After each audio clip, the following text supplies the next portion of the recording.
Assalamualaikum warahmatullahi wabarakatuh. Waalaikumsalam warahmatullahi Bismillah, wabarakatuh. alhamdulillah, wassalatu wassalamu ala rasulillah wa ala alihi wa sahbihi wa ala ba'd. Hadratil kiram, teman-teman peserta webinar yang saya hormati, khususnya Ibu Dian Kuspratiwi dari PSHK FH UII, yang kami hormati Mas Alan, Bapak dosen kita, Bapak peneliti. Semoga senantiasa sehat, segar. Amin, amin. Matur Gus. Yang kami hormati Mas Dimas Firdausi. Salam kenal Mas Dimas. Pak Yai. Terima kasih. Semoga panjenengan bisa memberikan pencerahan untuk kita semua dari segi aspek argumentasi hukumnya nanti ya terkait undang-undang. Yang saya hormati Mas Hatta selaku moderator, Bapak Ibu, saudara-saudara peserta webinar yang dirahmati oleh Allah Ta'ala. Alhamdulillah pada pagi hari ini kita bisa bersama-sama menghadiri atau mengikuti acara webinar yang diselenggarakan oleh teman-teman dari PSHK UII. Terima kasih, dan saya diminta untuk bisa membersamai acara ini dan diberikan sub pembicaraan pada saya terkait peran dan fungsi pesantren khususnya di kancah nasional. Ya, ini tema yang diberikan pada saya ini tema umum saja ya. Nanti insya Allah bisa dilengkapi oleh teman-teman yang lain. Bapak, Ibu, dan saudara-saudara semuanya, menurut data Kementerian Agama Republik Indonesia, saat ini ada 26.000, tepatnya 26.975 pesantren di seluruh Indonesia yang menaungi anak sekitar 1,5 juta yang mukim dan sekitar 1.200.000 anak yang tidak mukim, artinya mereka yang datang dan pergi ke pesantren. Data ini menunjukkan bahwa pesantren sedemikian signifikan dalam peran dan fungsinya di tengah masyarakat. Ini menunjukkan bahwa pesantren itu dipercaya oleh sekian banyak lapisan masyarakat untuk menitipkan anak, membina pendidikan anaknya di pesantren. Ya. Yang kedua, poin saya adalah pesantren juga diakui sebagai bagian dari sistem pendidikan nasional. Hari ini kita tahu ada Undang-Undang Pesantren nomor 18 tahun 2019, dan bukan hanya undang-undang, sudah ada peraturan presiden nomor 82 tahun 2021. Demikian juga kita lihat sudah ada beberapa perda yang dihasilkan oleh Pemda-Pemda di beberapa daerah. Ya, kita lihat ada, kalau tidak keliru, di Jawa Barat, di Lampung, di NTT, dan hari ini kita punya perda di DIY sedang dalam proses.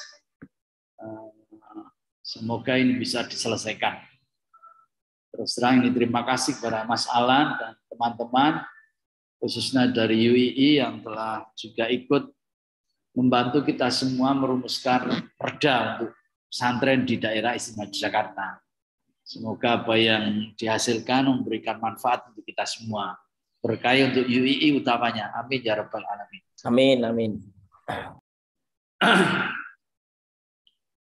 Saudara-saudara, poin saya yang ketiga adalah pesantren itu telah diakui oleh masyarakat sebagai subkultur. Artinya ada kultur yang tersendiri yang hidup di tengah masyarakat, dan itu menjadi bagian dari masyarakat ketika pesantren itu diikuti dan melibatkan banyak hal, masyarakat yang ada di pesantren. Ya, pesantren punya tradisi sendiri yang itu dipahami dan itu dimaklumi oleh masyarakat sekitar, dan itu sesuatu yang sampai hari ini bisa berjalan rutin dan tidak menimbulkan, umumnya tidak menimbulkan masalah di tengah masyarakat. Ya, bahkan pesantren mendapatkan apresiasi dengan banyaknya masyarakat di lingkungan pesantren yang justru mendapatkan berkahnya, ya, dari keberadaan pesantren yang ada di situ. Ya, kalau kita lihat umpamanya, ya, kalau kita lihat undang-undang pesantren, ada fungsi pendidikan, ada fungsi dakwah, ada fungsi pemberdayaan masyarakat. Dari 3 ini saja sudah kita tahu bahwa ada fungsi pemberdayaan masyarakat. Ini nanti kita akan lihat betapa pesantren punya peran yang signifikan bagi masyarakat yang ada di lingkungannya. Yang pertama dari sisi pendidikan. Ya, fungsi pendidikan kita lihat pesantren mampu mengcombine, mengakomodasi kurikulum nasional dan juga kurikulum pesantren yang mereka miliki. Luar biasa. Saya orang pesantren dan saya melihat banyak sekali pesantren yang berinovasi untuk bagaimana kalau bahasa Jawanya mengkiak-kiuk kurikulum nasional dan tetap mereka menjaga backbone mereka di dalam pendidikan keagamaan. Karena memang pesantren itu intinya itu adalah pada pendidikan keagamaan. Dan ketika mereka diharuskan dalam tanda petik untuk bisa mendapatkan ijazah, untuk bisa mengikuti ujian nasional, dia harus memenuhi beberapa pelajaran yang ada di kurikulum nasional, maka mereka kemudian mengkombinasikannya, mencampurkan bagaimana caranya masing-masing antara kurikulum nasional dan kurikulum pesantren.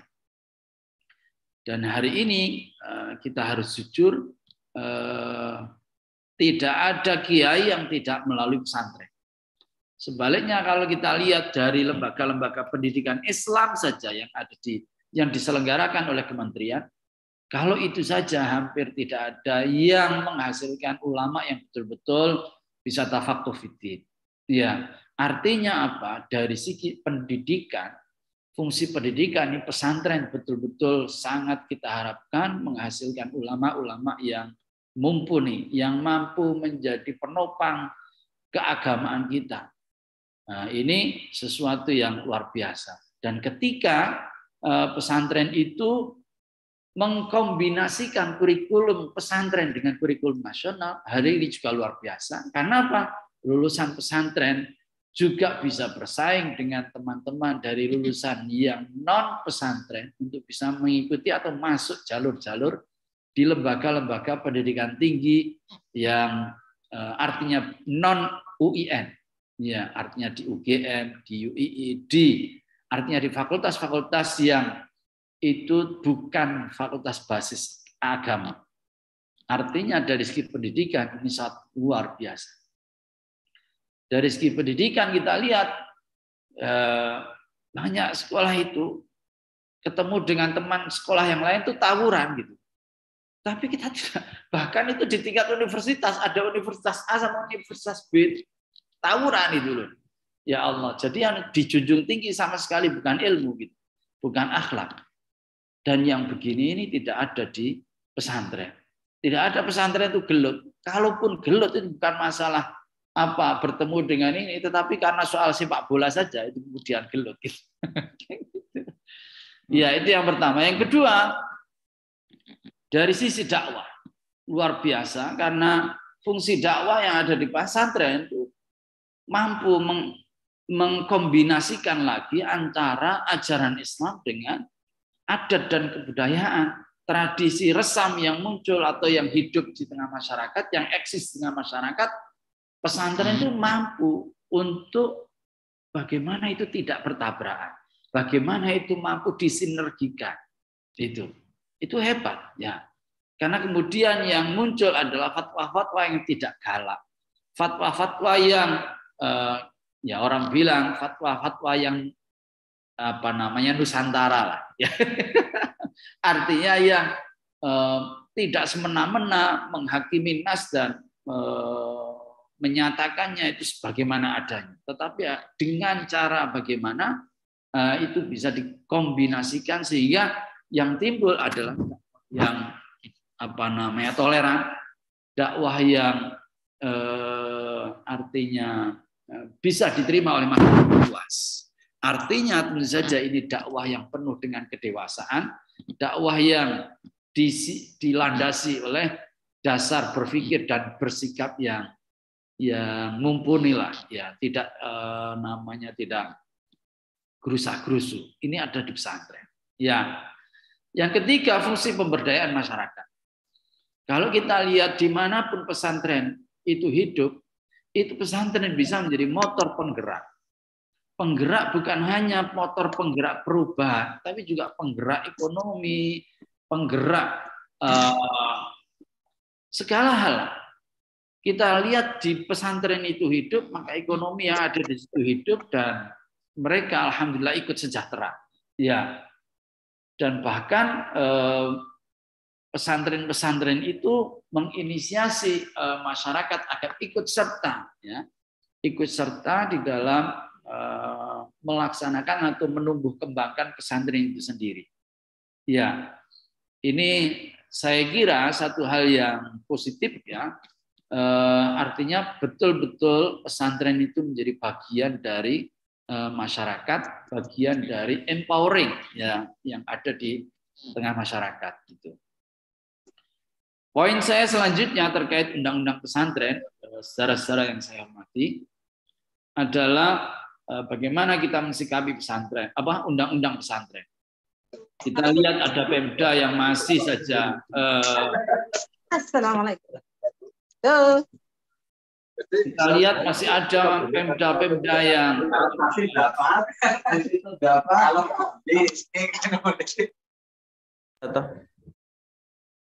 ya masih ada Pemda yang artinya mempersoalkan pesantren itu urusan agama kok masuk di ranah kita, masuk di pemerintahan dan seterusnya. Tentu ini menjadi tantangan kita semua.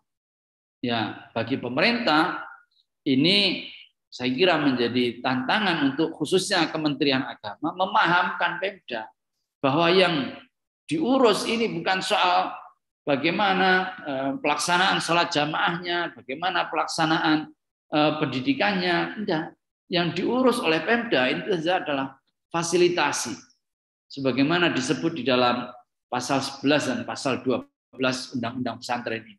Bagaimana memfasilitasi pendidikan pesantren katakanlah atau pengelolaan yang ada di pesantren bisa lebih lancar, lebih baik, bangunannya lebih layak.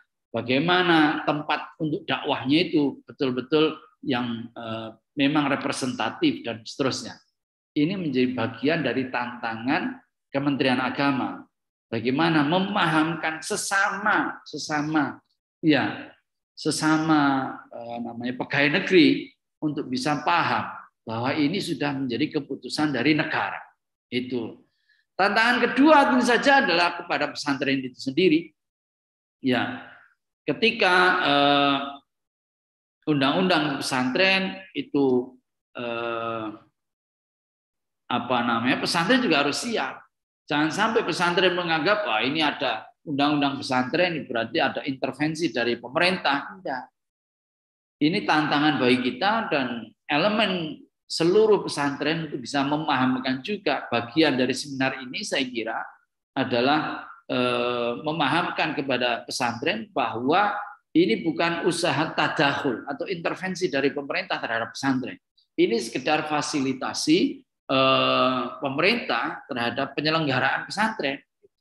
Ini bukan urusannya pemerintah mengatur kurikulum, enggak. Ini hanya soal fasilitasi bantuan fisik, bagaimana anak itu bisa betul-betul sehat di pesantren, anak itu bisa betul-betul terjamin dan seterusnya. Iya. Oleh karena itu, pada saya keharusan kita semua kemudian untuk bagaimana agar undang-undang pesantren ini bisa dilandingkan kepada pemda-pemda, baik itu di tingkat provinsi maupun di tingkat kabupaten. Ya, sehingga jaminan itu tadi, jaminan kepada santri, kepada kiai, kepada guru-guru, termasuk kepada kelangsungan pesantren itu sendiri, itu bisa lebih baik. Tentu kalau pesantrennya itu lebih bersih, lebih sehat, lebih fasilitasnya itu lebih representatif, itu orang akan lebih senang dan lebih suka untuk memondokkan anaknya di pesantren. Ya, demikian juga kalau kita lihat undang-undang pesantren ini juga memberikan kita peluang pada pesantren untuk santri itu tidak hanya untuk pintar agama dan mendalami agama saja, tapi bagaimana mengusahakan santri itu untuk terampil. Ya, santri tidak hanya punya kecakapan agama, punya moralitas yang baik, tetapi santri juga punya keterampilan di dalam berusaha, punya jiwa untuk berusaha sendiri, ya, punya kemampuan untuk di dalam hal apa saja yang non urusan keilmuan, seperti keterampilan tangan, olahraga, atau seni, ya, dan seterusnya. Yang itu pada saya justru membantu peran-peran santri ketika dakwah, pendidikan, dan seterusnya. Ya, terakhir dalam konteks nasional, ya, pada saya diberikannya undang-undang pesantren dan kemudian juga ditetapkannya Hari Santri, sekali lagi menjadi tantangan untuk pesantren itu membuktikan diri bahwa pesantren layak untuk dijadikan atau diberlakukan undang-undang dan dinyatakan hebatnya itu dengan Hari Santri. Ini menuntut kita semua kalangan santri untuk bisa membuktikan diri, peran, dan kontribusi kita kepada pembangunan bangsa dan negara. Sudah tidak ada saatnya lagi kemudian pesantren melarang santri-santrinya, kiai melarang santri-santrinya, lulusan-lulusan pesantrennya untuk jadi pegawai negeri atau menjadi anggota TNI Polri atau menjadi bupati, menjadi ini tidak boleh lagi. Iya, karena negara sudah sedemikian terbuka kepada, justru pesantrenlah yang harus membuktikan perannya, kontribusi terbaiknya untuk bangsa dan negara, sebagaimana dulu momentum dijadikannya Hari Santri adalah bukti para kiai siap untuk membela bangsa dan negaranya dengan bukan hanya tenaga, harta, tapi juga dengan nyawanya. Ini saatnya kita diingatkan dengan Hari Santri, kita harus mampu membuktikan diri, ya bukan bersaing, tetapi bekerja sama dengan semua komponen bangsa, memajukan bangsa ini dengan sebaik-baiknya. Demikian saya kira. Nanti ada tambahan atau pendalaman. Dari saya kurang lebihnya mohon maaf. Saya akhiri Allah li taufiq wal hadi ila sawa'is sabil. Assalamualaikum warahmatullahi wabarakatuh.